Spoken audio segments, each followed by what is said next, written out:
Bonjour tout le monde et bienvenue dans mon atelier. Je suis Diane Desiel et aujourd'hui je vous amène au tout début de chaque bon patron qui consiste à avoir de bons gabarits. Alors je vous présente mes gabarits personnels que j'ai déposés dans ma boutique Etsy. Ils sont sous format PDF et il y a 4 fichiers à télécharger. Maintenant dans la vidéo d'aujourd'hui, je vous montre à les reproduire sur carton pour pouvoir les utiliser dans vos créations de vêtements. Et je vous explique les particularités de chacun d'eux. Maintenant, regardons ce que les 4 fichiers contiennent. Alors, dans un premier fichier, vous retrouverez 2 ensembles de gabarits, un avec valeur de couture, l'autre sans valeur de couture. Ces bases sont en quart de mesure et ils pourront vous servir pour faire des pratiques. Le fichier contient 8 pages de format lettres à imprimer. Ensuite, un deuxième fichier contient à nouveau les 2 ensembles de gabarits, donc avec et sans valeur de couture, mais cette fois-ci, ils sont de format demi-mesure. Alors, les gabarits pourront vous servir à faire vos pratiques, mais aussi à faire les petits vêtements si vous avez le petit mannequin demi-mesure. Ce fichier consiste à 28 pages de format lettres. Enfin, vous aurez le 3e et le 4e fichier qui contiennent les 2 versions des gabarits en taille réelle. Alors, pour garder toute la précision, j'ai décidé de faire les fichiers dans des grands formats de papier qui sont de 48 pouces par 36 pouces. Ils vont devoir être imprimés dans un centre d'impression. Chaque fichier exige 2 grands formats de papier. Alors, vous pouvez décider d'imprimer seulement que la version que vous utilisez pour faire vos patrons, donc avec ou sans valeur de couture. Et si on y pense un instant, ça sera peut-être les derniers patrons que vous aurez à acheter. Maintenant, je vais profiter de la vidéo d'aujourd'hui pour vous parler des différents papiers que j'utilise pour faire mes patrons, parce que c'est une question qui m'est fréquemment demandée. Alors, le vrai papier à patron que moi j'utilise pour mes contrats ou même pour mes patrons personnels, c'est du papier craft de qualité DD80. C'est un petit carton idéal pour le patron et la largeur de ce rouleau est de 45 pouces. Et à ma connaissance, on peut seulement l'acheter au gros rouleau comme ça qui coûte environ 100 $ canadiens. Ensuite, dans les vidéos, j'utilise souvent des pièces de carton vendues dans les magasins d'1 $. C'est les cartons à affiches qu'on peut trouver facilement. Par contre, ils ont une dimension qui nous limite dans la grandeur de nos pièces. Ensuite, vous m'avez sûrement vu utiliser du papier avec de la couleur d'un côté, blanc de l'autre. Alors, c'est simplement du papier d'emballage cadeau. J'ai trouvé un gros rouleau ici, mais j'utilise aussi parfois des plus petits rouleaux. C'est plus joli que le vrai papier à patron.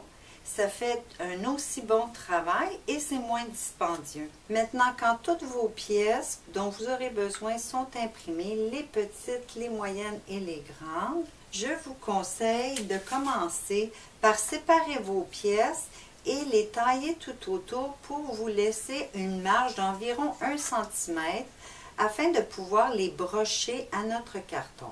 Ensuite, on va les positionner sur une pièce de carton. On va brocher un premier côté, puis on va faire la même chose. On va couper tout autour en laissant une marge avec le carton également. Comme ça, vous pourrez brocher vraiment tout autour pour pas que la pièce bouge du tout. On broche à l'extérieur de la pièce, comme ça on n'aura pas besoin de retirer les broches. Et en plus, on ne va pas endommager notre gabarit. Une fois qu'on a terminé de brocher, on va prendre notre roulette à tracer. On va indiquer le droit fil. Et si vous faites vos gabarits avec valeur de couture, on va venir tracer également la ligne interne pour pas qu'il y ait de confusion. Et on va bien sûr indiquer toutes nos pinces.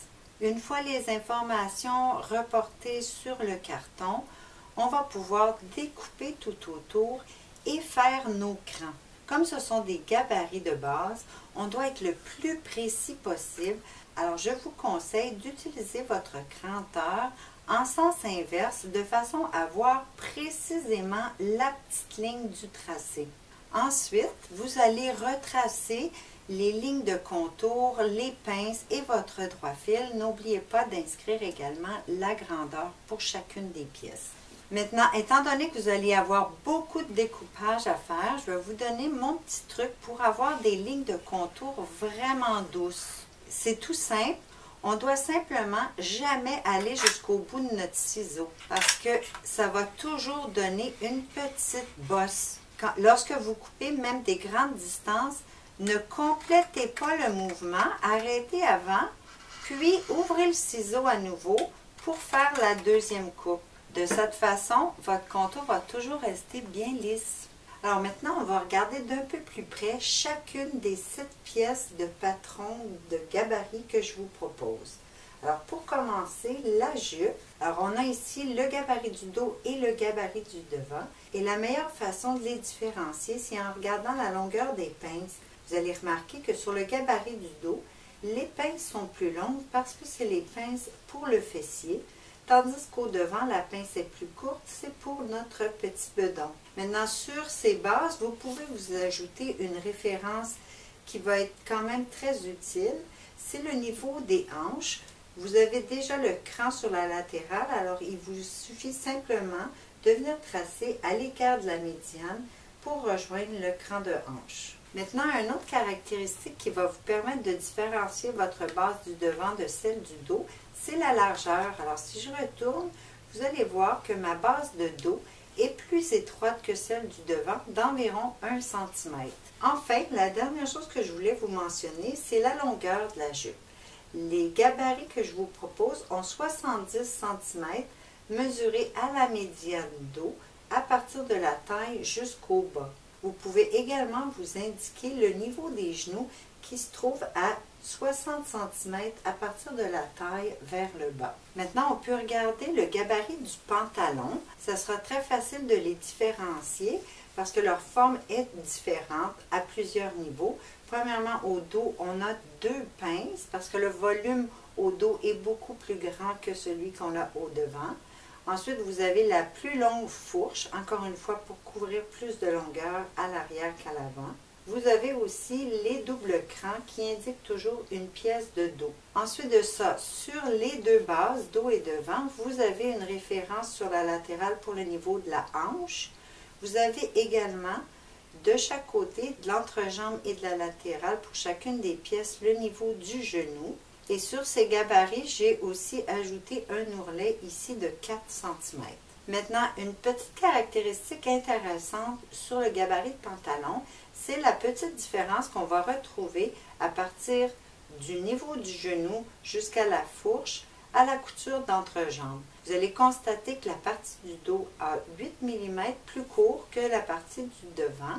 Et c'est fait comme ça, la raison étant pour donner un meilleur ajustement au niveau du fessier. Étant donné que la ligne d'entrejambe à cet endroit est beaucoup plus biaisée au dos qu'au devant, on n'aura aucune difficulté à étirer légèrement le dos pour pouvoir l'assembler à notre devant. Maintenant, les 2 autres pièces dont je veux vous parler, c'est les corsages de dos et de devant. Alors, on va commencer avec le devant, qui a 2 pinces, une à la taille, une à l'épaule, mais qui ont un pivot conjoint. Et on va les laisser comme ça pour le gabarit, ce qui va nous permettre de pivoter nos pinces là où on les veut pour notre modèle. Maintenant, si vous voulez utiliser le gabarit du devant tel quel pour un de vos modèles, vous n'avez simplement qu'à déplacer les pivots de pince. Alors, on va aller 2 cm vers le bas sur la ligne centrale pour la pince de taille et 2 cm vers le haut sur la ligne centrale pour la pince d'épaule. Maintenant, si on regarde le corsage du dos, comme il s'agit d'un gabarit, on a une petite pince à l'épaule qu'on ne voit pas souvent, mais qui a tendance à revenir présentement, ce qu'on appelle la pince de voûtage à l'épaule, parce que la partie du dos courbe vers l'extérieur. Alors, ça va vous aider à avoir un meilleur ajustement. Maintenant, encore une fois, si on veut utiliser le dos tel quel pour un de nos modèles, on devra déplacer le pivot de la pince de taille de 2 cm sur la ligne centrale et on devra déplacer de 1 cm seulement vers le haut sur la ligne centrale pour la pince de voûtage. Maintenant, la dernière pièce, c'est la manche de base qui va s'assembler parfaitement avec notre gabarit. J'ai fait la construction pour avoir un minimum d'aisance à la tête de manche. Et ce que vous devriez retrouver, c'est moins de 2 cm d'aisance à la tête de manche. Sur ce gabarit, j'ai aussi placé des crans pour vous indiquer le niveau du coude. Alors, on peut venir se tracer une ligne simplement en rejoignant les 2 crans de coude. C'est tout pour aujourd'hui. J'espère que vous avez apprécié. N'oubliez pas de vous abonner à ma chaîne et de partager mes vidéos. Merci d'avoir été là. À la prochaine!